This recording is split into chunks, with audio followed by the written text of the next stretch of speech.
दोस्तों, अपने देश में एक पुरानी धारणा है कि अगर सांप को मारा जाए तो उसकी आंखों में मारने वाले की तस्वीर छप जाती है।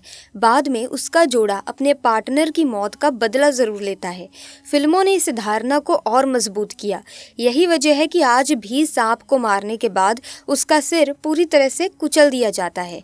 नाग और नागिन के जोड़े से जुड़ी हुई तमाम कहानियां कही जाती रही हैं, जिनमें से एक ये भी है कि नागिन अपने नाग की मौत का बदला जरूर लेती है।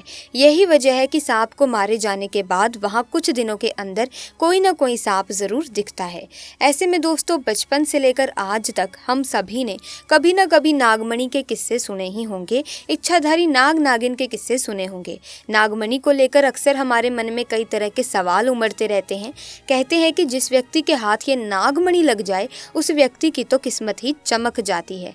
इसी तरह की महत्वपूर्ण और ज्ञानवर्धक जानकारी प्राप्त करने के लिए हमारे चैनल समृद्धि को सब्सक्राइब करें और बेल आइकन को प्रेस करें ताकि नई वीडियोस की अपडेट आपको सबसे पहले मिल सके।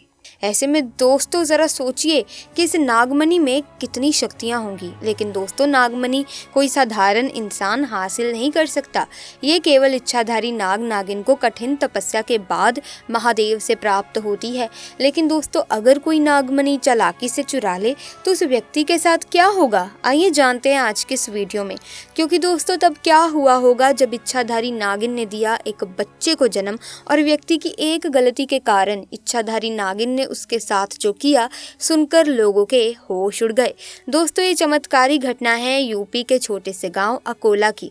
दरअसल ये घटना घटित हुई अजय जी के साथ, जो करीब आज से 7 साल पहले एक साधारण एवं गरीब किसान का जीवन व्यतीत करते आ रहे थे। वो अक्सर जंगल में अपनी बकरियां चराने जाया करते थे और खेती बाड़ी का भी काम करते थे। एक दिन बकरी चराते चराते वो जंगल के थोड़ा और अंदर निकल गए। उसी जंगल में एक इच्छाधारी नागिन अपने नाग के साथ एक विशाल पेड़ के पास रहा करती थी। वो नागिन गर्भवती थी। शाम का वक्त था और अजय जब उस पेड़ के पास से गुजरा तो उसे वहां एक तेज चमकती हुई चीज दिखाई दी, परंतु साथ ही वो दोनों नाग नागिन भी वहीं थे। उन्हें देख वो थोड़ा सा डर गया और तुरंत ही वहां से जल्दी से घर की ओर भागा। अजय इतना घबराया हुआ था कि उस समय तो उसने पीछे मुड़कर तक नहीं देखा, परंतु उस रात उसके ध्यान में वो चीज जो चमक रही थी वो बार बार आ रही थी। वो इतना तो समझ ही गया था कि वो हो ना हो बहुत ही मूल्यवान चीज थी और अगर वो मुझे मिल गई तो मैं भी धनवान हो जाऊंगा। परंतु सबसे बड़ी मुसीबत थी वो दोनों नाग नागिन। अगले दिन वो वापस जंगल उसी पेड़ वाले स्थान पर गया और कुछ दूर खड़े रहकर छिपकर उस पेड़ के पास रह रहे नाग नागिन को देखने लगा। कुछ देर देखने के बाद उसने ध्यान दिया कि नागिन तो गर्भवती है। वो उस रात घर आकर सोचने लगा कि ये अच्छा मौका होगा, जब नागिन अपने बच्चे को जन्म देगी तभी वो नागमणि चोरी कर लेगा, क्योंकि उस समय नागिन कमजोर होगी, बस नाग को मारना होगा। दोस्तों, कहते हैं कि अगर किसी नाग के मुंह की तरफ गोबर मार दिया जाए तो वो अपना होश खो बैठता है। अब अजय हर रोज गोबर लेकर उस विशाल पेड़ के पास छुपकर सही मौके का इंतजार करने लगा। एक दिन वो मौका भी आया जब नागिन अपने बच्चे को जन्म देने वाली थी। तभी चुपके से अजय ने नाग के मुंह पर तेजी से गोबर मारा और फिर एक बड़े पत्थर से नाग को मार डाला। फिर उसने नागिन और उसके बच्चे को भी मार डाला और उस मणि को उठाकर जल्दी से घर की तरफ निकल पड़ा। परंतु उधर नागिन किसी तरह बच गई थी और बस बेहोश पड़ी थी। जब नागिन को होश आया और उसने अपने बच्चे और पति को मरा देखा तो उसके दुख दर्द का ठिकाना नहीं रहा। वो उस समय गुस्से से पागल हो जा रही थी और उसने अजय से बदला लेने की ठानी, परंतु मणि चली जाने के कारण वो अपनी शक्तियों का प्रयोग नहीं कर सकती थी। परंतु अभी भी वो अपना रूप तो बदल ही सकती थी। इधर अजय को जैसे ही मणि मिली उसका पूरा जीवन ही परिवर्तित हो गया।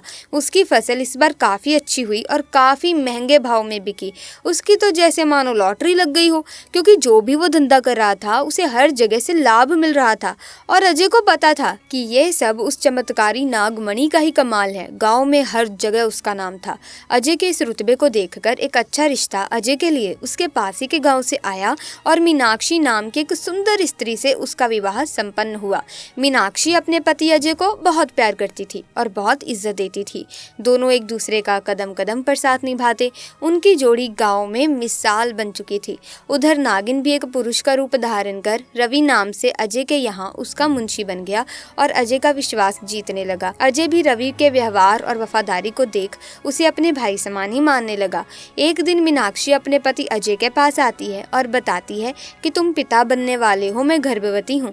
ये सुन अजय की खुशी का ठिकाना नहीं रहा। उस दिन वो खुद अपने मुंशी रवि के पास गया और बोला कि देखो रवि, मेरा कोई भाई नहीं है, परंतु जब से तुम्हारा साथ मिला है तुम मेरे सगे भाई से भी कहीं अधिक बन चुके हो।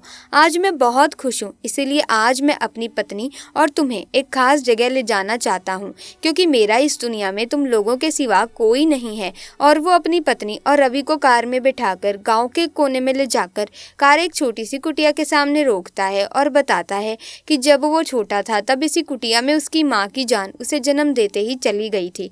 उसके पिता तो पहले ही गुजर चुके थे। तब एक बूढ़े बाबा ने उसकी माँ को वहीं दफना दिया था और अजय को उसी बूढ़े बाबा ने पाला था। अजय बताता है कि जब भी उसके साथ कोई बुरी घटना होती है या वो दुखी होता है तो बस वो इसी कुटिया के पास चला आता है। यहाँ उसे एक अनोखे सुकून का एहसास होता है।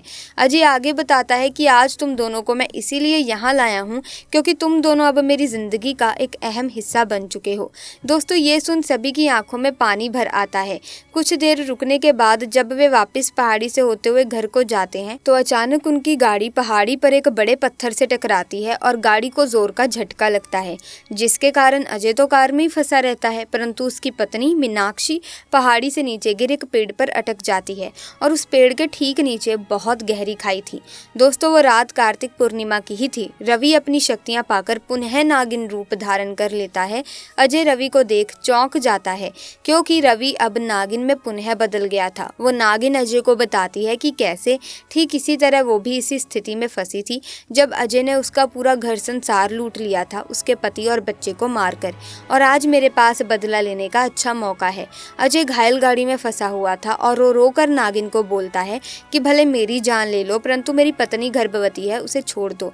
परंतु तभी उस नागिन को अपनी वही स्थिति याद आती है कि क्या होता है जब कोई अपना छिन जाता है। ये जिंदगी का सबसे बड़ा दुख होता है। नागिन ने अजय का उसकी पत्नी के प्रति सच्चा प्यार देख उसे माफ कर दिया और मीनाक्षी को उस पेड़ से निकाल बचा लिया तथा दोनों को हॉस्पिटल छोड़ खुद वापस जंगल में उसी विशाल पेड़ के पास चली गई।